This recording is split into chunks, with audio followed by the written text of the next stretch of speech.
Of the 4 U.S. presidents who have been assassinated, 2, Abraham Lincoln and John F. Kennedy, are engraved in our collective memory. William McKinley had already been president a full term when he was murdered at the turn of the 20th century.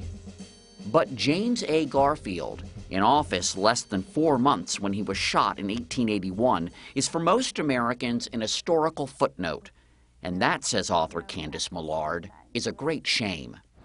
He was, without question, one of the most extraordinary men ever elected president. He was absolutely brilliant. You know, he was born into incredible poverty. In a log cabin. In a log cabin, the last of the log cabin presidents. His father died before he was 2 years old, and so to put himself through college, his first year, he was a janitor and a carpenter.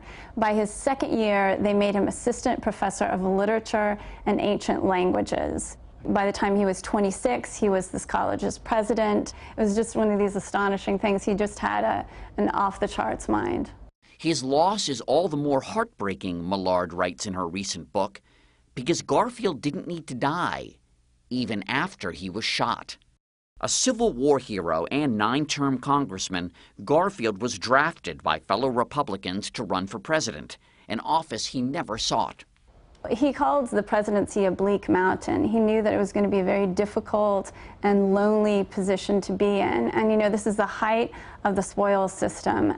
The spoils system, under which anyone could petition the president in person for a government job, regardless of experience or ability. And so, could anyone just show up at the White House? They could. I mean, he would have like 100 office seekers every day. Charles Guiteau was one of those office seekers. Delusional and grandiose, he drifted through life. This is a man who had failed at everything he had tried, and he had tried everything. You know, he had tried law, he had tried evangelism, he'd even tried a free love commune in the 1800s, and he had failed there too. You know, the women there had nicknamed him Charles Get Out. Guiteau thought he should be named Minister to France. Day after day, he visited the White House, even meeting Garfield once. But when his demand wasn't met, he had what he believed was a divine inspiration, a message from God that he needed to kill the president.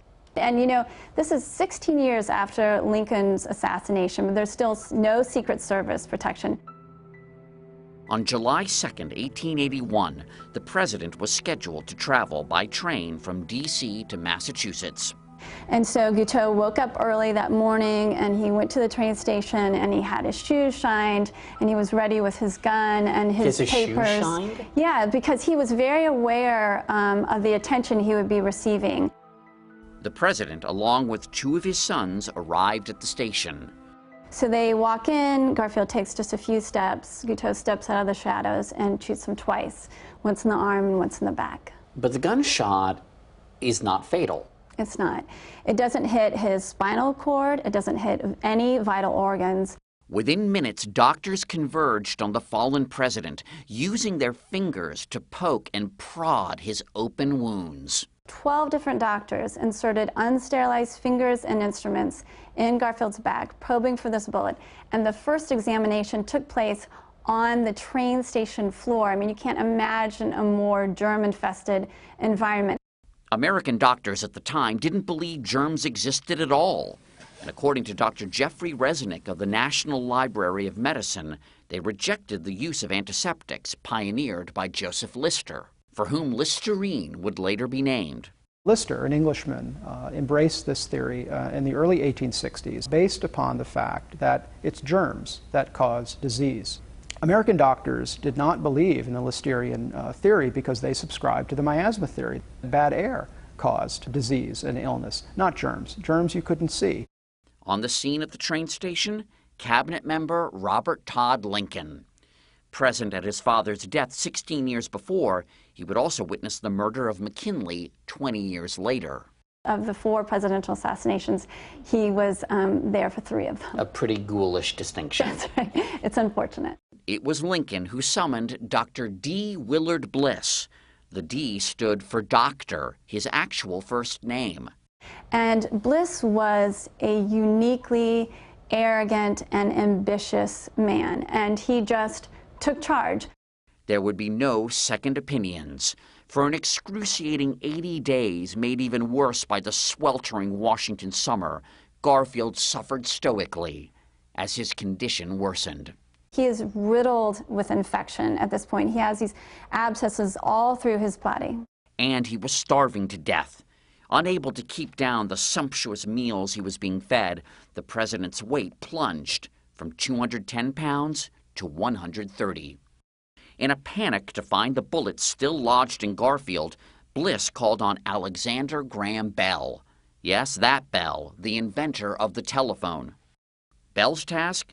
Use the metal detector he'd invented to find the bullet so it could once and for all be extracted. But unbeknownst to Bell, Garfield was lying on a bed made of metal springs, rare at the time. Which is obviously going to affect a metal detector. But worse than that, Bliss believed and had publicly stated that the bullet was on the right side of the president's body, and he would only let Bell examine that part of the president's body. And of course, the bullet had gone to the left. Once again, just willful ignorance? You know, it's just one of the incredible dangers of ambition, you know, and he did not want to be proven wrong. President Garfield finally died on September 19, 1881. The autopsy confirmed Bliss's ignorance. President Garfield didn't have to die. President Garfield died because of what his doctors did and what they didn't do. But from this senseless horror came good. The use of antiseptics was quickly accepted by American doctors. Civil service reform was enacted. And perhaps even more significantly, one of the most important things that happened is it really brought the country together for the first time since the Civil War. It connected the North and the South? It did. It did. It healed this deep, deep, deep wound because there was this common sorrow and this understanding of loss. As for the man who shot the president, Charles Guiteau would be hanged, only aware at the very end that he would not be celebrated for killing the president.